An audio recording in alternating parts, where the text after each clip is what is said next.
Okay, Bill, welcome back. It's been a long time. Hopefully, we've had a nice, refreshing summer break.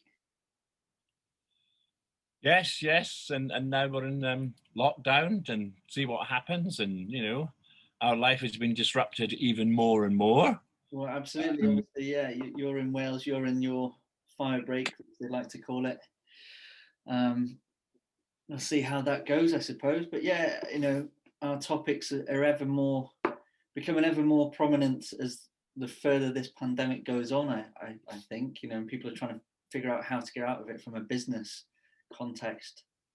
And move forward and continue to do their business. So interesting to pick up sort of where we left off, Bill. well, as we've seen at the moment, trust is a multifaceted undertaking, Mm-hmm. and given what's happening at the moment, each one of these blocks is looking at where are we from an individual and a collective point of view. Yeah. Um, Given that we're in lockdown on Wales, the trust in the Welsh government has been a bit shaky over the weekend because what's essential, what's non-essential. Mm-hmm. How do you rebuild that trust back now? This is the big question that people are asking now. Yeah. And what do they do? And then they have to come up with something different now, or they'll have lost all the good work that they've actually done at this moment in time.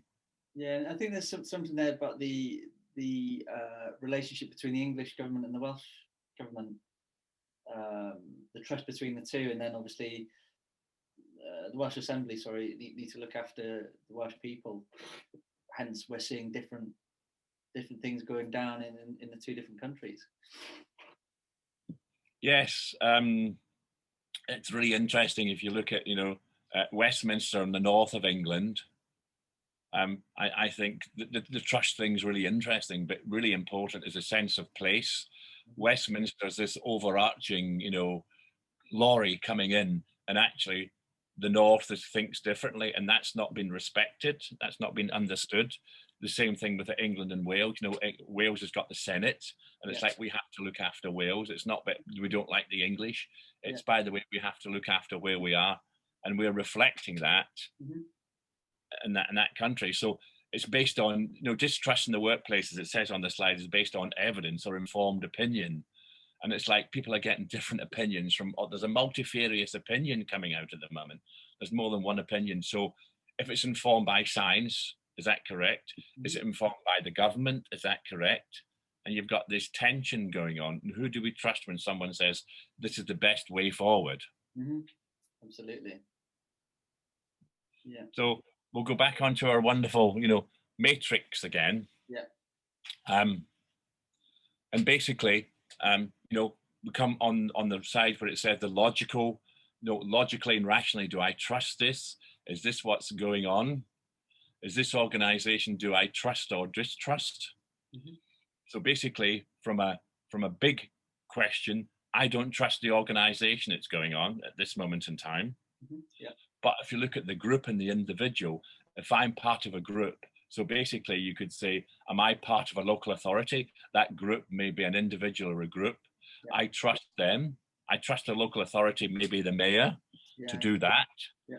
But I don't trust the overarching government to put this into place. And this is the tension that's happening at the moment. Well, absolutely. You could see that really last week and the week before with the mayor of Greater Manchester, couldn't you? Can't remember his name. Andy Burnham. Andy Burnham. Yeah. It looked like that was the dynamics that was going on. He seemed to be the voice of the people, or the majority of the people, for Manchester and the Greater Manchester area, and people seem to trust him. And again, this is just my perspective. But like you say, they didn't trust the wider government to be doing the right thing on their behalf. Yes, because in the slide in the bottom left-hand corner, the trust is, I trust this individual. I trust Andy Burnham to deliver for Manchester. Yeah. But I don't trust Westminster. That's a big thing. Maybe they're giving me the money. They're coming with this lorry, but I don't trust them. So locally, and it comes back to this wonderful aspect called place-based leadership. People are in power in place, a mayoral point of view, are becoming more and more to the fore.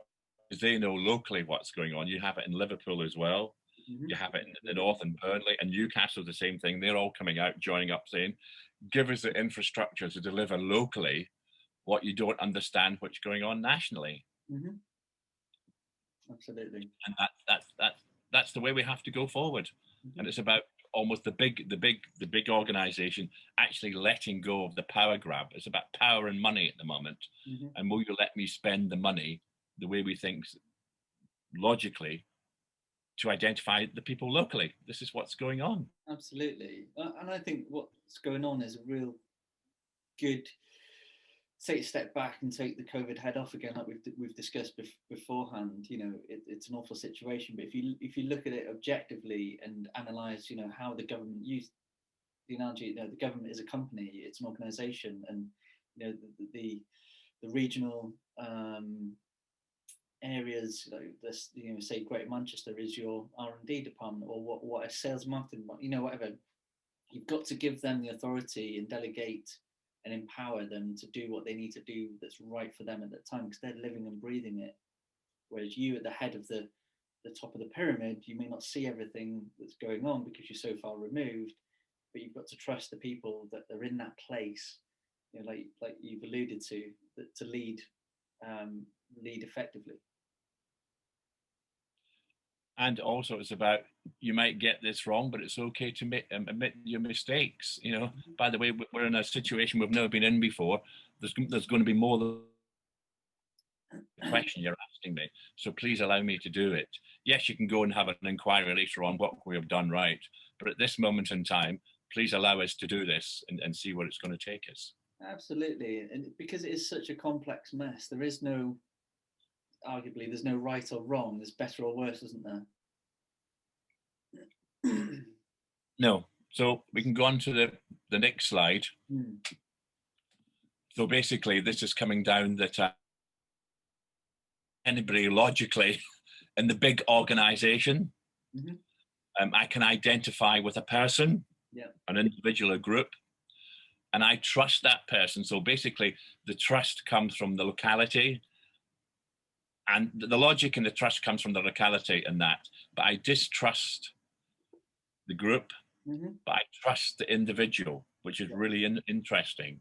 So this group, you might be looking at this group and saying, "Oh, this is the group." It's almost like this is the group policy and procedure. Yeah, I get that. But individually, the person who's delivering it, I can identify with them far more. I trust this person, even though the overarching policy and procedure I may not agree with. So you've got this dichotomy going on. This person's wonderful, but I don't trust the group they're working for. And that can be, a real tension between the collective and the individual. And at the same time, how does that individual work as well with that group? Yeah, absolutely. Yeah, it's an interesting dichotomy, isn't it? You trust the person implicitly. Perhaps you don't really see where they're going with something, and but you trust them to do the right thing. And again, it comes down to ethics, I suppose, doesn't it? As a leader or people in power, to do the right thing rather than doing things right. Yes, and also it can be a really interesting, tension between that individual who's saying individually, this is what we're going to do. I can identify with that, but logically, the group think is a different place. So basically, the tension between, I trust this person. Would you go and say to the group, this person's really good because I trust them? But where's the group going? So you've got two different avenues going on at the same time. And who do you go to, and how is that reflected in the work that this person's going to be doing? Yeah, no, it's interesting, very interesting. So this one here on, so basically, I trust this. I trust the group. Rationally, logically, yes, I really understand where you're coming from. Yes, you're putting in a good space, a good policy and procedure. But I don't feel it's right. It doesn't align with my ethics, my values. The big picture doesn't allow me to do that. And who do you identify with here? So basically, it's a bit like the brain's telling me, yes, this is okay. But the feeling is, and the shared values is, oh God, there's a real problem going on here. Um, who do you go with? Yes, I walk in, logically and rationally, I really understand what you're talking about. Mm-hmm. Yes, it's evidence-based and I do this and it's, however, it doesn't, and I've not got that shared identity, and that's really, again, you have this, there's no, where do I go with this? Where do I go with this? And this value system at this moment in time. I Mm-hmm. can align with the group, Yeah. logically and rationally. Yes, I've listened to your policy procedure, I've listened to that, but it doesn't feel right. It doesn't fit where I'm actually being, Mm-hmm. and my choices. Yeah, and that's so important, isn't it? It's got to sit well with you as a person, the decisions that you're trusting others to make as well, I suppose. Or you've got to reconcile with that in your head, if not agree with it. Yes. Mm-hmm. Yeah, my head's telling me something, but actually, it's a bit like the brain, the heart, and the gut. What's going on here? There's this equation going on. Yeah. Where do I do it, and where do I take it? Yeah. And it's quite interesting to where to take that going. It is very. Oh, right. So basically, the trust, you trust the big organization here. This is really logically, I'm trusting everybody. Mm-hmm. I don't trust the individual. So basically, it's a bit like, I'm working for this company. The company's mission statement is wonderful. I really like it. But the person who works for them, oh no, I couldn't go and talk to that person because it doesn't feel right. Yeah. Mm-hmm. Yeah. It works beautifully. The company's selling this great thing, but this person who wants to sell it to me, oh, I wouldn't buy it from him, Mm-hmm. even though he works for that company. Yeah, absolutely. No, it's an interesting one. I was trying to think of any examples. Can you think of what would pop into your head right now? I suppose one of the things I would look at, one of the big ones, one of the big organizations would be something like, someone. I think the car's wonderful, but I don't like the car dealership. I don't like the person who's selling the car. So I would go to someone else who's selling that car because I didn't trust that person in the showroom, or I didn't trust that dealer, but I'll go to another dealer. Mm-hmm. Yeah, so you walk in, the person says, yeah, what do you want to buy a car? Oh, well, I don't like the look of you. So you walk out the door, but the product's wonderful. So you go and buy the product from someone else. Absolutely. Or you go and buy a different product purely because of that individual. Yes. I've actually done that in a similar story that you're saying there. Walked into one car dealership that sells a certain brand of German vehicles. The person was absolutely awful and didn't give me the time of the day, so I went and bought a different German vehicle from a different provider. Purely based on that, and the vehicle's fantastic and the brand's fantastic. Love it. I'm a really big fan of it and was excited to switch because I was considering switching from one to another. It was just on that pure human interaction. I did not trust that individual. Yes, and it seems to be happening quite a lot at the moment, especially with COVID, that you phone someone up who works for an organization, and it's like, I can't talk to you, or I don't work in this department, or I don't know what you're talking about. And yet, the company itself is wonderful. Yeah. Mm-hmm. And who do you go to then? Can you put me through to someone else? Actually, this happened last week to me, and I got through to someone who had no idea what I was talking about. And I said, can I talk to someone else? And you know what? It was sorted within 5 minutes. And it was the same organization. Yeah. Mm-hmm.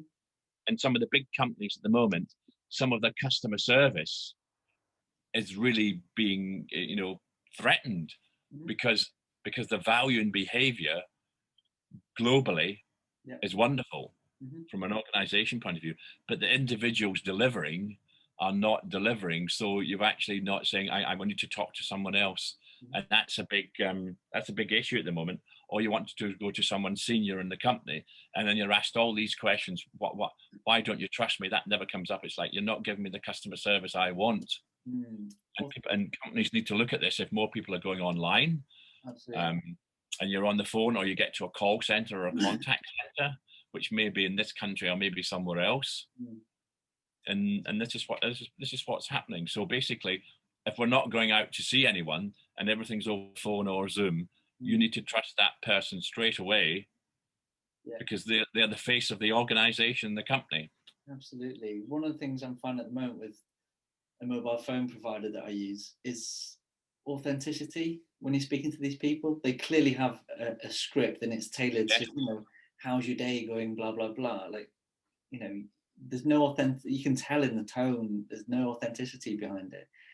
And so that lowers my trust in that individual, because you're not really asking me because you care. You're asking me because you have to care.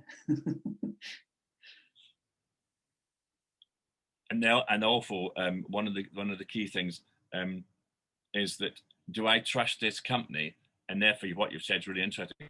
Do I trust myself to have the conversation with that person before I even do it? Because that's the thing that's coming up more and more. When I'm phoning this company up, do I trust myself to have a relationship with whoever it is before you've even made the initial call? And therefore, if you get the feedback that's not happening, you're completely switched off. Mm-hmm. Yeah, absolutely. Absolutely. Excuse me. So again, we've seen this slide before, Mm-hmm. and actually, it's really interesting now that it's, our eye is formed by the values and the choices in our behaviour. Mm-hmm. Our individual values are informed by the collective values. So you're working for a company and the culture you present, but you're just saying you're in a culture. They're not all good or bad, but if they're writing off of a script, do you actually believe what you're telling me? Yeah. And when you're having this conversation that, by the way, you're reading from a script and it's like, I have this issue. Can you sort it? That's the only question I want to know. And if you can't, tell me. Well, even so much as emergency services. So I was in Manchester a few weeks ago, or a few months ago, walking along the street, and an individual in front of me just started doing some weird behaviour. So I stood back and I was like, "What's going on here?" Initially thought he, drunk or under the influence, and clearly, myself and another individual just observed to see what was happening. As this person went to collapse to the floor, we realised he was having an epileptic fit. We controlled the situation, which was absolutely fine. We weren't concerned until he started to go blue. So at that point, I rang the emergency services, and I straight away said, where I am, what the situation is. It's an individual in the street I know nothing about, but this person on the other side of the call proceeded to ask me, what's his name, where's he live, da da da. I've literally just said in the first sentence, I don't know who this individual is. But then she continues to reply, well, I have to ask these questions. No, you don't. I've already given you the answer to all your questions. I don't know anything about this individual. And obviously, because I'm living that moment, I'm seeing this person turn blue in front of my face. I've got a sense of urgency that I want them to dispatch somebody to me immediately. And there's nothing else that I can give her other than the location of the individual, because there's nothing else that I know. I find it really bizarre. Yes, because they're reading off a script. No, by the way, can you send an ambulance because someone's just collapsed on the pavement on 24 High Street, Manchester? That's it. Yes, we'll send one within 2 minutes. Thank you. You're with the person. Yeah. That's the only answer you wanted. Mm-hmm. Yeah, I mean the response was fantastic. They had the gentleman on a bicycle, so it was really rapid. I just thought it was a bizarre instance. And one more thing I was going to say is, I love revisiting. It'd be good to review the stuff that we're talking about now, even though we're going through the same slides that we went 3 months ago. And it goes back to, I think it was someone told me it was Einstein that said it. I don't know how true it is, but the questions are always the same. It's just the answers that are different. Yes. Yeah, and you and I both know why that is. It's really good to revisit these slides now. Because our whole world has changed dramatically in the last 2 months. Really interesting. They were saying today, we're in the fire break in Wales, and people are asking the question, when can we open again? And is there going to be a fire break at Christmas? People are saying we're going to break the rules because we have to have this social engagement with people. Yeah. And I think this lockdown is completely different to the one we had in March. Mm-hmm. Yeah. It feels different. There's a different energy to it. And basically, people are saying, yes, we've done all this since March, Mm-hmm. We're now in October. Good heavens, It's November on Saturday, I believe. It is Saturday or Sunday, yeah. what's going to happen between now and Christmas. Not that I'm not saying Christmas isn't important and it's not essential. It's essential. It's like that. How do we get out and how do we save the economy and how do we save our people? The two things are totally inseparable. Absolutely. No, absolutely. And let's say it's a complex mess, isn't it? And there's no right or wrong answer. There's the best answer or the best decision with the information that you got at that time.